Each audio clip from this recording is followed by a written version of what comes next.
وحفظه ورعاه ومتعنا بطول حياته في الدارين آمين. قال الإمام النووي رحمه الله, berkata Imam Nawawi rahimahullah, semoga Allah merahmati beliau. Nasha'a Asy-Syafi'i radhiyallahu anhu yatiman fi hijri ummihi. Imam Syafi'i itu tumbuh besar radhiyallahu anhu yatiman, dalam keadaan yatim, fi hijri ummihi, di bawah asuhan ibunya, fi qillati 'ishin wa dhiqi halin, dalam sedikitnya penghidupan, wa dhiqi halin, dan sempitnya keadaan. Imam Syafi'i waktu masih kecil ayahnya sudah meninggal dunia, sehingga yang membesarkan beliau adalah ibunya. Ekonomi beliau sangatlah miskin dan keadaan beliau sangatlah susah. Wa kana fi sibahu yujalisul ulama'a, dan adalah Imam Syafi'i di masa kecilnya beliau senang duduk bersama para ulama. Walaupun beliau seorang anak yatim, hidup dalam keluarga yang miskin, tetapi beliau cinta kepada ulama, senang duduk dengan para ulama. Ini dari sejak kecil beliau lakukan. Wa yaktubu ma yastafiduhu fil idhami wa nahwiha. Dan Imam Syafi'i ini menulis, mencatat apa yang beliau ambil daripada faidah ketika belajar dan duduk bersama ulama, mendengar ada ilmu disampaikan, mendengar ada faidah-faidah keagamaan disampaikan, beliau catat. Di mana beliau mencatatnya? Fil idhami wa nahwiha, di tulang-tulang binatang, wa nahwiha, dan seumpamanya.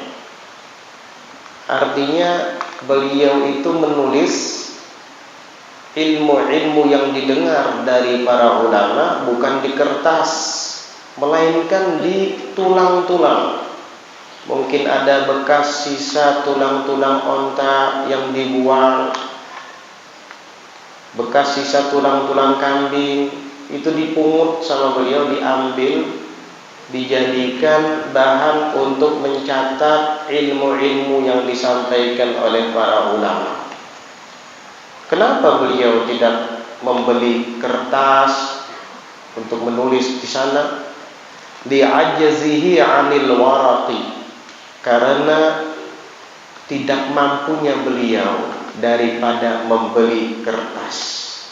Miskin, anak yatim, tapi hatinya cinta kepada ulama, senang duduk berkumpul ulama. Setiap mendengar faidah-faidah ilmu disampaikan oleh para ulama dicatat sama beliau, walaupun hanya mencatatnya di atas tulang belulang atau di daun-daun dan sejenisnya, karena tidak mampu membeli lembaran-lembaran kertas. Hatta mala'a biha khabaya, sehingga beliau penuhi dengan tulang belulang yang tertulis di atasnya ilmu-ilmu itu, khabaya, akan gudang yang ada di rumahnya. Radhiyallahu anhu wa arda. Dengan segala keterbatasan ekonomi, beliau tidak surut tekad dan semangatnya untuk menuntut ilmu agama. Meskipun harus menulis di atas tulang belulang, di atas dedaunan, apa saja yang bisa ditulis, sehingga ilmu-ilmu yang dicatat itu dikumpulkan oleh beliau di gudang tempat penyimpanan barang di rumahnya sampai penuh dengan itu semua. Radhiyallahu anhu warḍah. Intaha. Ini disebutkan di dalam kitab Tahdzibul Asma wal Lughat karangan Imam Nawawi. Ya karim, luar biasa Imam Syafi'i. Waruwiya, dan diriwayatkan anna al-Imam Asy-Syafi'i radhiyallahu anhu hafizal Qur'ana wa huwa ibnu sab'i sinin. Bahwasanya Imam Syafi'i itu radhiyallahu anhu, semoga Allah meridhoinya, hafizal Qur'an, telah menghafalkan Al-Qur'an, wa huwa ibnu sab'i sinin, dan ketika itu usianya baru berusia 7 tahun. Umur 7 tahun sudah hafal Al-Qur'an. Kalau anak-anak sekarang, jangankan menghafal Al-Qur'an, baca Qur'an aja belum bisa umur 7 tahun, apalagi menghafalkannya. Ada juga yang sudah umur 9 sampai 10 tahun masih belum bisa baca Qur'an. Ada juga yang sudah 20 bahkan 30 dan lebih belum bisa ngaji. Gimana mau menghafalkannya? Imam Syafi'i 7 tahun bukan hanya bisa mengaji, sudah hafal Qur'an. Berarti mungkin beliau dari sejak umur 4 atau 5 tahun atau mungkin 6 tahun sudah lancar mengaji, sehingga di usia yang ke-7 sudah hafal Al-Qur'an.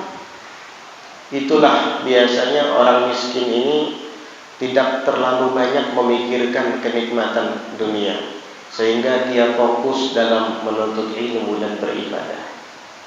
Kadangkala begitu. Pada hakikatnya inilah orang yang kaya. Seperti Imam Syafi'i, inilah orang yang kaya.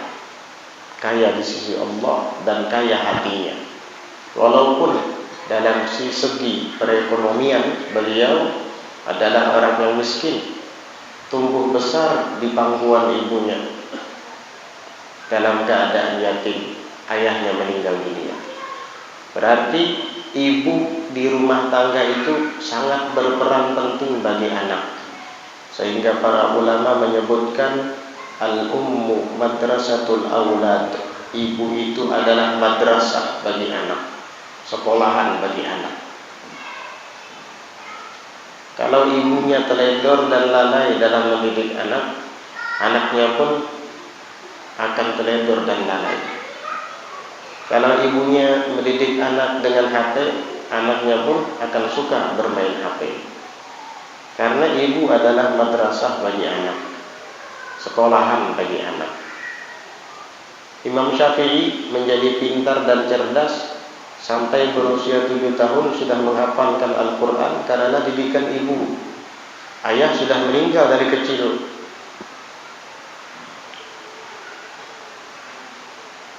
Wa hafizal Muwatta lil Imam Malik wa huwa ibnu 10 sinin. Dan beliau menghafalkan kitab Al-Muwatta karangan Imam Malik, sedangkan usia beliau ketika itu baru 10 tahun. Sudah hafal hadis Muwatta. Muwatta itu hadis yang dikarang atau disusun oleh Imam Malik bin Anas, gurunya Imam Syafi'i. Kitab Al-Muwatta lumayan tebal. Itu hafal Imam Syafi'i.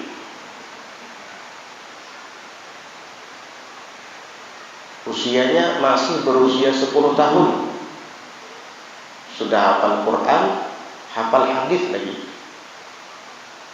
Maksud hafal hadis Muwatta ini bukan berarti qala Rasulullah sallallahu alaihi wasallam innamal a'malu binniyat, qala Rasulullah sallallahu alaihi wasallam al-ilmu nurun, qala Rasulullah sallallahu alaihi wasallam afdalul hasan al-khuluqul hasan, misalnya.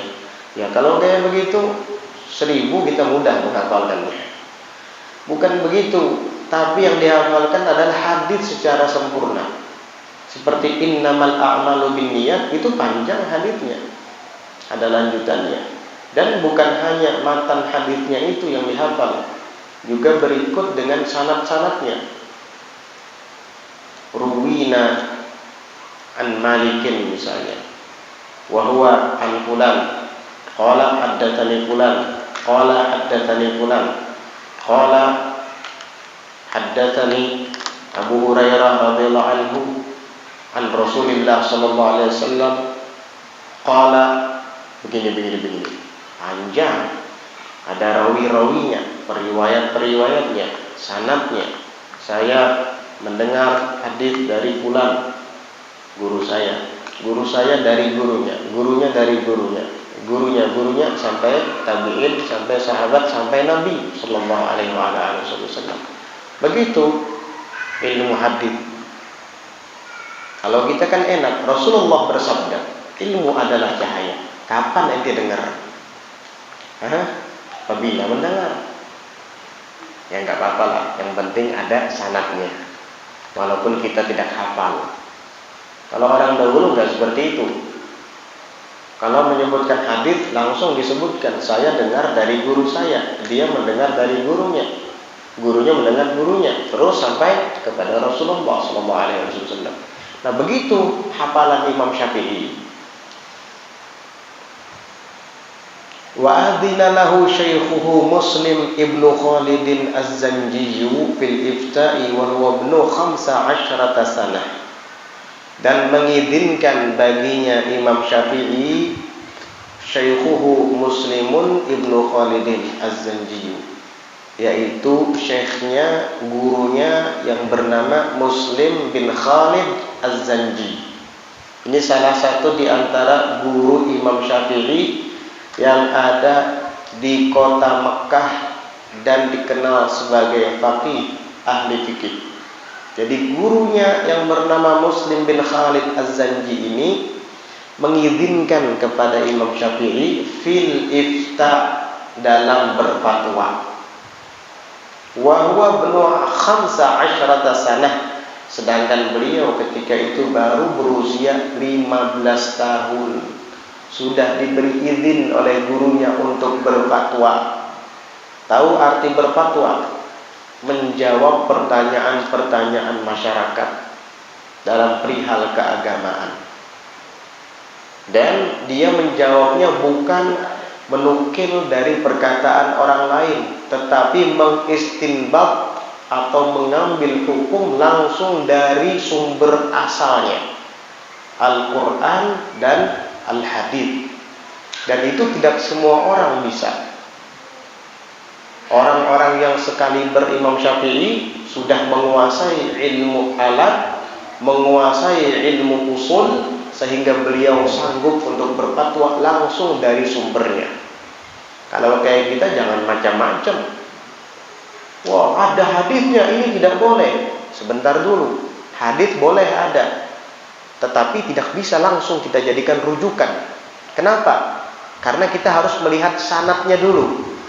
Barangkali ini hadisnya hadis maudhu, palsu, tidak benar, atau benar juga, barangkali ini hadisnya hadis dhaif, lemah, atau sahih juga, barangkali ini mansukh, dihapus hukumnya. Karena dalam usul fikih itu ada bab nasikh wa mansukh. Ada hadis yang sudah dihapus hukumnya karena ada riwayat yang baru lagi. Begitu. Seperti contoh di dalam Al-Quran, ketika pertama-tama para sahabat masuk Islam, khamar atau minuman keras itu tidak dilarang, boleh diminum sebelum ada turun larangan.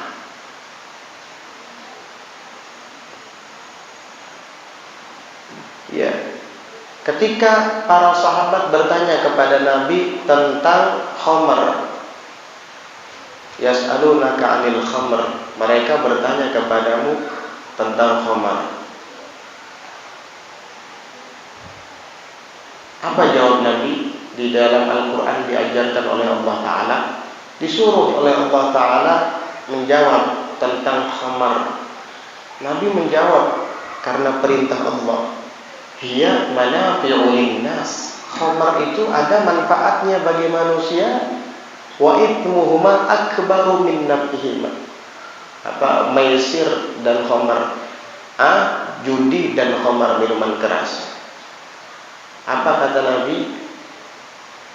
Manfaatnya memang ada, tetapi dosanya atau dampak negatifnya itu lebih besar daripada manfaatnya. Ini pertama dulu. Kemudian ada masih di antara sahabat itu yang meminum minuman keras hingga pada akhirnya ketika masuk waktu sholat mereka sembahyang dalam keadaan mabuk sehingga tidak sadar apa yang dibaca. Turun lagi ayat baru, wala taqrabus sholata wa antum sukara, dan janganlah kalian mendekati sholat sedangkan kalian dalam keadaan mabuk.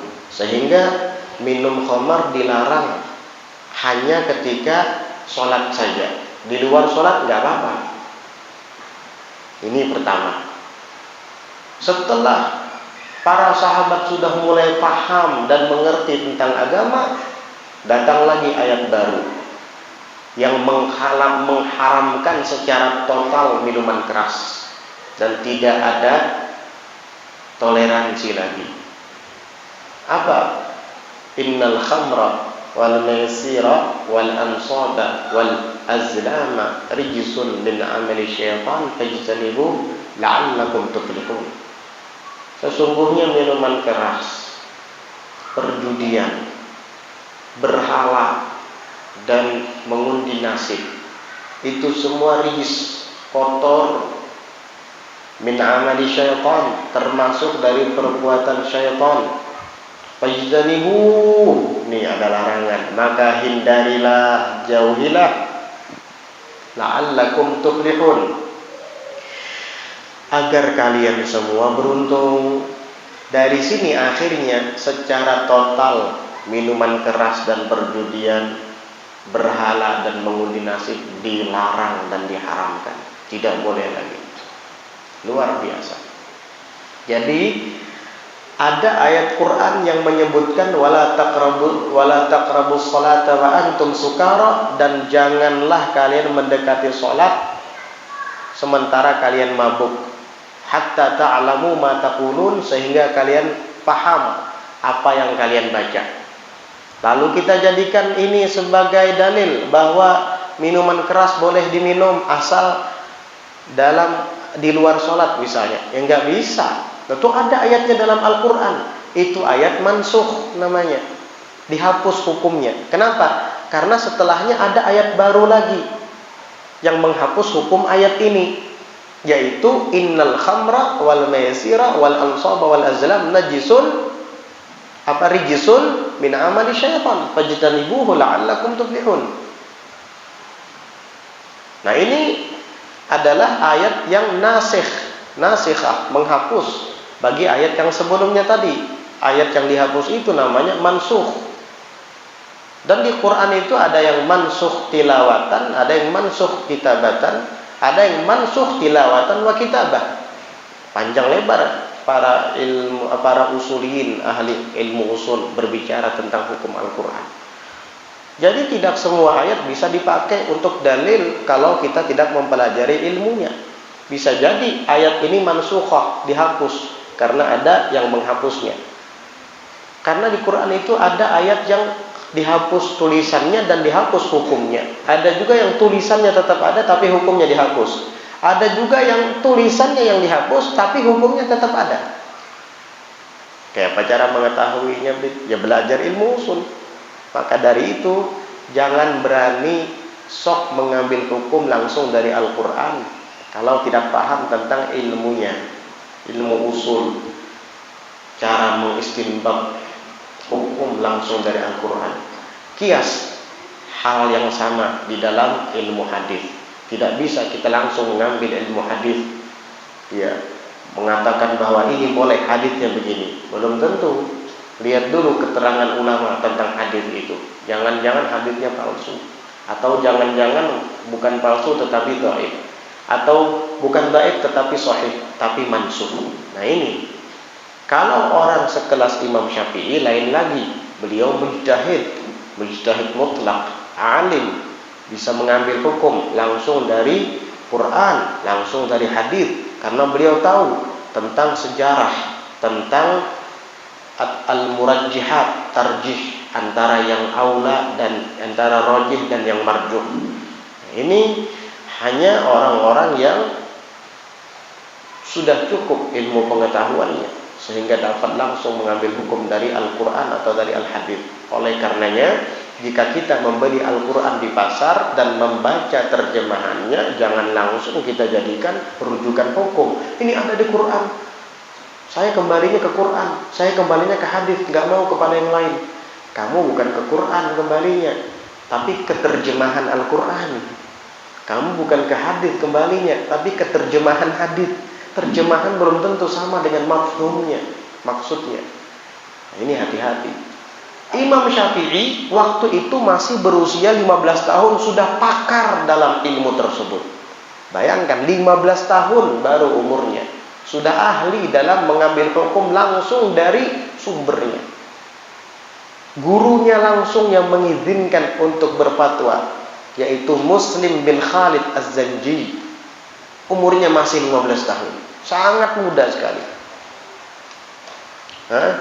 Kita waktu umur 15 tahun jadi apa? Jangankan jadi mufti, Quran aja nggak hafal. Jangankan Quran,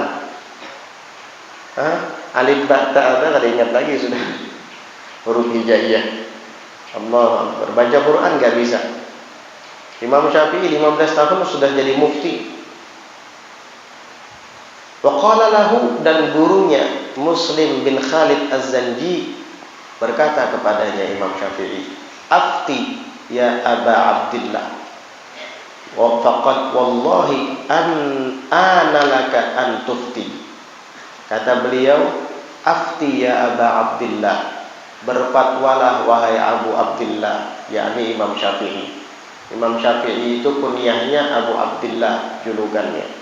Faqad, maka sesungguhnya, wallahi demi Allah, analaka antuftiyah, sudah tiba saatnya bagi kamu antuftiyah, bahwa kamu berfatwa. Intah, selesai. Ini dari kitab juga Tahdzibul Asma'i wal Lughat. Luar biasa. Disuruh oleh gurunya langsung, kamu sudah pantas untuk berfatwa. Berfatwalah wahai Syafi'i.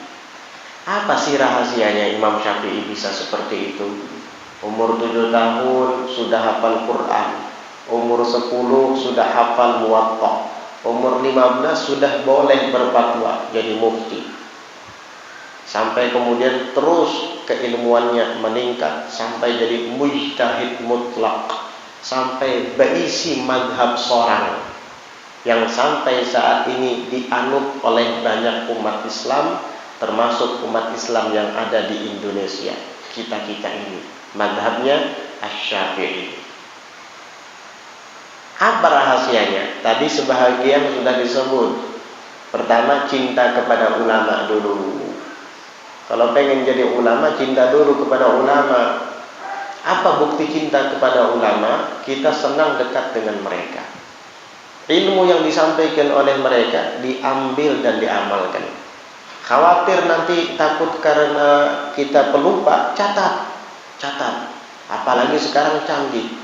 Kalau dulu Imam Syafi'i tidak punya kertas, ditulang menulisnya, subhanallah. Kita sekarang kertas di mana-mana banyak. Bahkan sekarang zaman sudah mulai canggih, tidak bisa menulis di kertas, bisa menulis melalui telepon genggam atau HP. Tetapi semangat yang sudah mulai luntur sekarang ini. Itu jadi cinta dulu kepada ulama. Yang kedua, ibunya yang mendukung, orang tuanya. Wa qala Rabi', dan Rabi' berkata, Rabi' bin Sulaiman bin Abdul Jabbar Al-Muradi, ini termasuk murid setia Imam Syafi'i. Bahkan fatwa-fatwa Imam Syafi'i itu dicatat oleh Rabi' Al-Muradi. Sebagaimana para ulama lain di Irak yang bernama Az-Za'farani, Al-Karabisi, dan lain-lain, itu juga mencatat fatwa-fatwa Imam Syafi'i ketika di Irak, sehingga dikumpulkan, diberi nama dengan kitab Al-Hujjah. Begitu Imam Syafi'i pindah ke Mesir, maka murid-muridnya yang ada di Mesir di antaranya adalah Ar-Rabi' bin Sulaiman Al-Muradi. Beliau mengumpulkan fatwa-fatwa Imam Syafi'i dan kemudian dibukukan, diberi nama Al-Um. Kata Rabi' Al-Muradi bercerita tentang bagaimana Imam Syafi'i, tentang kebiasaannya sehari-hari itu apa, kok bisa menjadi ulama besar seperti itu. Kata Rabi', lam ara Syafi'iyya radhiyallahu anhu akilan binahar wala naiman bilail lishtighalihi bitasnif. Saya tidak pernah melihat Imam Syafi'i radhiyallahu anhu itu akilan binahar, makan di siang hari. Saya enggak pernah melihat Imam Syafi'i makan di siang hari. Artinya apa? Puasa. Imam Syafi'i itu setiap siang puasa.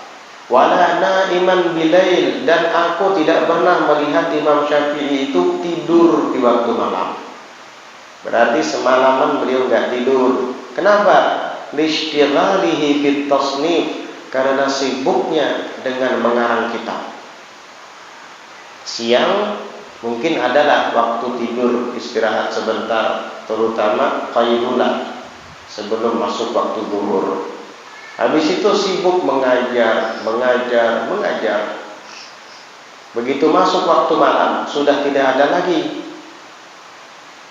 waktu untuk mengajar, dan digunakan beliau kesempatan itu untuk menulis kitab atau mengarang kitab, sehingga beliau tidak tidur semalaman. Tidurnya hanya siang, dan itu pun sebentar. Siang puasa, malam bangun mengarang kitab. Radhiyallahu anhu warḍah. Pantas seperti itu. Wa hukiya, dan diceritakan anil Imam Syafi'i radhiyallahu anhu, daripada Imam Syafi'i radhiyallahu anhu, semoga Allah meridhoinya, biar kita lebih mengenal imam madhab kita.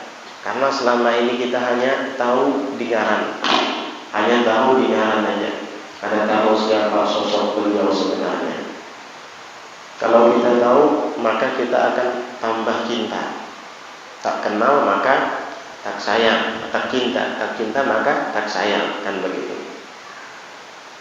Apa katanya disebutkan tentang Imam Syafi'i? Lamma waradal Madinata, ketika Imam Syafi'i datang ke kota Madinah, wajalasa fi halaqatil Imam Malik, dan beliau duduk di halaqah, itu perkumpulan Imam Malik mengajar murid-muridnya. Ikut Imam Syafi'i duduk di sana. Wal imamu Malikun yumlil muwatta'a ala man hunaka, dan Imam Malik ketika itu sedang mengimlakkan kitab Muwatta atas orang yang ada di situ. Arti mengimlakkan, beliau menyebutkan sanad hadisnya dari gurunya sampai kepada guru yang berikutnya sampai kepada Rasulullah SAW. Baru disebutkan lafaz atau matan hadisnya, dicatat oleh murid-muridnya. Fa'amla alaihim 18 haditsan, maka Imam Malik ketika itu mengimlakkan 18 hadis kepada murid-muridnya. Mengimlakkan itu bahasa kitanya mendekti. Imam Malik menyebutkan riwayatnya berikut dengan sanad-sanadnya, lalu kemudian matan atau lafaz hadisnya murid-muridnya mencatat. Itu ada 18 hadis yang didekti oleh Imam Malik. 18 hadis itu aja, satu hadis itu susah payah kita menghafalkannya itu. Kenapa? Karena sanadnya itu kadang panjang sekali, belum lagi lafaz hadisnya panjang sekali. Jadi 18 hadis itu kadang berapa halaman kalau dibukukan itu.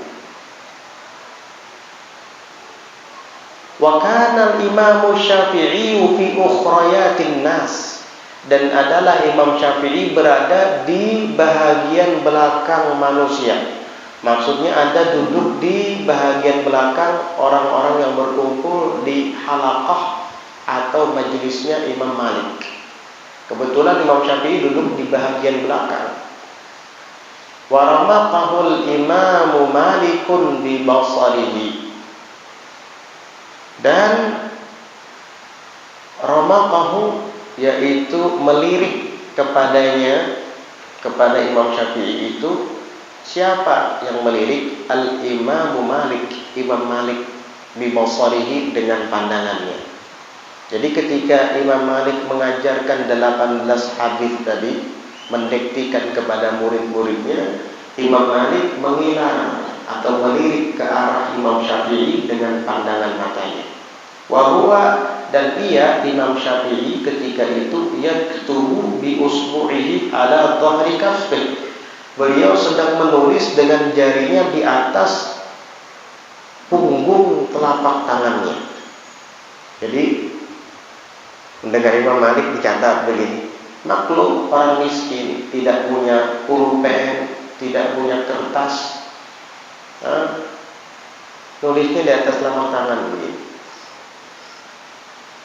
Falamma tafarraqa ahlul majlis, maka ketika bubar semua yang ada di majlis, da'ahu, Imam Malik memanggil Imam Syafi'i, wa sa'alahu an baladihi wa nasabihi fa akhbarahu. Dan Imam Malik menanyai Imam Syafi'i tentang kampungnya, nasab garis keturunannya, dari mana asalmu dan kamu keturunan siapa. Fa akhbarahu, maka Imam Syafi'i pun memberitahukannya kepada Imam Malik. Asal saya dari Irak, sebutkan oleh beliau, atau asal kelahiran saya dari Gaza, Palestina, kemudian hijrah ke Irak, kemudian ke Madinah, dari Palestina ke Madinah, begitu. Nanti setelah belajar di Madinah baru ke Irak, setelah ke Irak baru ke Mesir, meninggal di sana. Panjang perjalanan itu. Saya berasal dari Palestina, dari Gaza, dan saya ke sini datang ke kota Madinah untuk belajar. Asal usul saya dan nasab garis keturunan saya Muhammad bin Idris, disebutkannya nasabnya. Ternyata beliau adalah keturunan Quraisy, Arab. Faqala al-Imam Malik, lalu Imam Malik berkata kepada Imam Syafi'i, ra'aituka ta'bathu biyadika ala dhahri kaffik. Tadi saya melihat kamu ta'bathu, sedang main-main, biyadika, dengan tanganmu, ala dhahri kaffik, di atas punggung telapak tanganmu. Kenapa kamu gini-gini tadi? Saya mendikti hadis, kamu malah main-main jari kayak begini.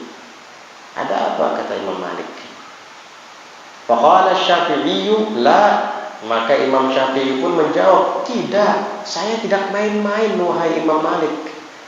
Walakinni idza amlaita haditsan katabtuhu ala dhahri kaffi. Tetapi sesungguhnya saya, apabila engkau mengimlakkan hadis, mendikti satu hadis, katabtuhu ala dhahri kaffi, maka hadis yang engkau dikti itu saya tulis di atas punggung telapak tangan saya ini. Jadi yang saya tulis tadi itu hadis yang engkau sampaikan. Jadi saya tidak main-main. Bukan saya melakukan hal-hal yang sia-sia, bukan. Tetapi karena mencatat hadis yang pian sampaikan tadi. Wa in syi'ta a'adtu 'alaika ma amlaita 'alaina. Dan jika pian mau wahai Imam Malik, a'adtu 'alaika, saya akan ulangi atasmu, ma amlaita 'alaina, apa yang tadi engkau diktikan kepada kami. Kalau pian kada percaya, ulun ulangi 18 hadis nang pian diktikan tadi, ulun bisa. Supaya pian percaya bahwa ulun kada main-main, memang menulis hadis yang pian diktikan tadi. Faqala, maka Imam Malik menjawab, ayo setor. serahkan. Mana? Fa'amla alaihi 18 haditsan allati amlaha min hifdhi. Maka Imam Syafi'i pun mendiktikan 18 hadis kepada Imam Malik itu yang telah dia imlakan tadi min hifdhi, dari hafalannya langsung. Subhanallah. Sekian lembar halaman hadis itu berikut dengan sanad-sanadnya, 18 hadis dengan sanad-sanadnya, hanya dalam beberapa waktu sudah dihafalkan semua oleh Imam Syafi'i, tanpa menulisnya di atas kertas, hanya di atas telapak tangan. Ya, begini-begini aja. Tapi beliau sudah dapat menghafalkannya. Dan beliau buktikan itu di hadapan Imam Malik. Dari awal sampai ke 18 hadis yang tadi diimlakan oleh Imam Malik, beliau setor hari itu juga sesuai dengan yang dihafalkan olehnya. Kagum Imam Malik mendengar kecerdasan Imam Syafi'i ini. Fa'adnahu minhu wa qarrabahu. Maka Imam Malik pun mendekatkan dia kepadanya, wa qarrabahu, dan menghampirkan Imam Syafi'i di dekatnya. Artinya dijadikan Imam Syafi'i ini sebagai orang terdekatnya. Ini tidak sembarang orang, kata Imam Malik. Cerdasnya seperti ini, hafalannya kuat, orangnya sangat sederhana, apalagi garis keturunannya dari Quraisy. Akhirnya apa? Wa qala lahu, dan Imam Malik berkata kepadanya Imam Syafi'i tadi, ya Muhammad, wahai Muhammad, ittaqillaha ta'ala, takutlah engkau kepada Allah Ta'ala. Fa innahu sayakunu laka sya'an, sebab sesungguhnya akan ada bagimu kedudukan. Imam Malik sudah punya firasat kepada Imam Syafi'i bahwa kelak dia akan memiliki kedudukan. Lalu beliau berpesan kepada Imam Syafi'i agar takut kepada Allah. Ittaqillah, wahai Muhammad, takutlah kepada Allah, karena kelak kamu akan memiliki kedudukan. Itulah guru apabila memberi nasihat kepada muridnya, disuruh untuk takut kepada Allah. Kenapa? Karena nanti kamu akan punya kedudukan. Banyak orang yang ketika mendapat kedudukan, baik itu di bidang ilmu ataupun di bidang lainnya, dia sudah tidak takut lagi sama Allah Subhanahu wa Ta'ala. Banyak yang seperti itu, merasa diri sudah alim, merasa diri, bahkan mungkin merasa dirinya wali. Akhirnya hukum-hukum Allah yang dari dulu dia amalkan sampai dia memiliki kedudukan, dia anggap remeh, dia anggap sepele. Na'udzubillah. Ada seperti itu kadang-kala manusia. Itu bahaya. Makanya Imam Malik menegur atau menasihati Imam Syafi'i, takut kamu kepada Allah wahai Syafi'i, ya, jangan lupa takwa kepada Allah. Artinya dari sejak sekarang sampai kamu meninggal, jangan kamu tinggalkan takwa kepada Allah, karena nanti kamu akan memiliki kedudukan besar. Orang yang biasanya mendapat pangkat besar itu semakin banyak pula ujiannya. Jika kita memanjat pohon dari bawah, itu tidak terlalu terasa hembusan angin. Tetapi kalau kita sudah sampai ke puncak pohon, itu hembusan angin sangat kerasa sekali, bergoyang. Kalau kita tidak kuat, bisa jatuh kita. Begitulah orang-orang soleh. Di akhir hayat kadang diuji. Ada yang berhasil menjalani dan melewati ujian itu, maka dia sampai meninggal jadi orang mulia. Ada yang kadang-kadang gagal. Na'udzubillah. Itu yang ditakuti oleh para sholihin. Sampai-sampai Nabi Allah Yusuf alaihi salam berdoa, tawaffani musliman wa alhiqni bis sholihin. Wafatkan saya dalam keadaan muslim dan ikut sertakan saya dalam kelompok orang-orang soleh. Nabi, Rasul takut kepada Allah. Nabi Yusuf, apalagi kita. Imam Syafi'i diberi wasiat oleh Imam Malik agar takut kepada Allah, apalagi kita. Makanya para wali-wali Allah Ta'ala itu takwanya bukan hanya di awal, tetapi di awal hidup, pertengahan hidup, sampai akhir hidupnya takwa kepada Allah. Itulah wali yang sebenarnya. Ala inna awliya Allahi la khawfun alaihim wa la hum yahzanun alladzina amanu wa kanu yattaqun. Ingat, sesungguhnya wali-wali Allah Ta'ala itu tiada takut bagi mereka dan tidak pula mereka itu bersedih.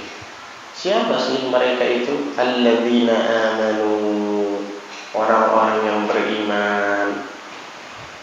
Kita alhamdulillah sudah punya modal iman dulu.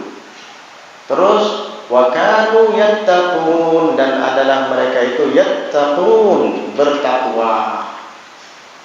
Kalimat yattaqun pakai fi'il mudhari', dan fi'il mudhari' itu yufidu ta'bid wal istimrar. Fungsinya itu adalah abadi dan terus bersambung. Artinya sikap dan sifat para wali-wali Allah Ta'ala tadi di dalam beriman dan bertakwa itu bersambung sampai mati, sampai meninggal dunia. Mungkin ada orang di awalnya soleh, baik, tapi di tengah-tengah dia menjalani hidup malah jadi orang tidak soleh lagi. Ada juga orang yang berhasil melewati masa pertamanya, pertengahannya, tapi di akhirnya dia tidak bisa, tidak sanggup. Na'udzubillah. Akhirnya dia gagal.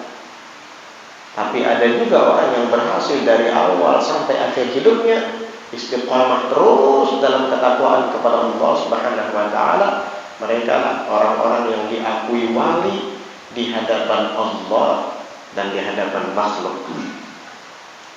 Kita itu tidak penting diakui wali di hadapan makhluk, yang penting diakui wali di hadapan Allah, itu yang penting. Walaupun makhluk dari ujung dunia sampai kepada ujung berikutnya, dari timur hingga barat, tidak mengatakan seseorang itu wali, gak masalah. Tetapi dia wali di hadapan Allah Subhanahu wa Ta'ala, itu yang dicari. Kita dibilang wali sama orang, biarpun dari ujung sampai ujung timur sampai ujung barat, tetapi Allah tidak mengakui wali, ya sia-sia. Kan yang kita inginkan itu adalah pengakuan Allah Ta'ala, bukan pengakuan makhluk. Begitu. Uwais Al-Qarani tidak dinyatakan wali oleh orang-orang kampungnya, bahkan tidak ada yang mengenalinya. Mereka hanya mengenalinya sosok orang miskin yang apabila orang-orang tertawa dia menangis, apabila orang-orang menangis dia malah tersenyum, apabila orang-orang mengadakan acara dia tidak pernah diundang, dan apabila ada orang saling mengenang Handai Tolan dan sahabatnya, dia tidak pernah dikenal. Tidak ada yang kenal. Tetapi ternyata dia sangat dikenal oleh malaikat-malaikat di langit. Jibril tahu persis dengan dia, Mikail tahu persis dengan dia. Roh-roh para nabi yang ada di 7 lapis langit kenal dengan dia. Namanya Uwais Al-Qarani. Di dunia tidak ada yang kenal. Ini namanya ma'rufun fis sama, majhulun fil ard. Dikenal di langit tapi tidak dikenal di bumi. Itu yang dicari. Siapapun yang mengatakan kita wali tapi Allah tidak mengakui, sia-sia. Tetapi orang semua mengatakan kita bukan wali, tetapi Allah yang mengakui wali, ini yang dicari. Kan yang kita harapkan itu adalah pengakuan Allah Ta'ala, bukan pengakuan makhluk. Makhluk tidak bisa memberikan kemanfaatan apa-apa untuk kita. Yang maha nafi' dan maha dhar adalah Allah Ta'ala.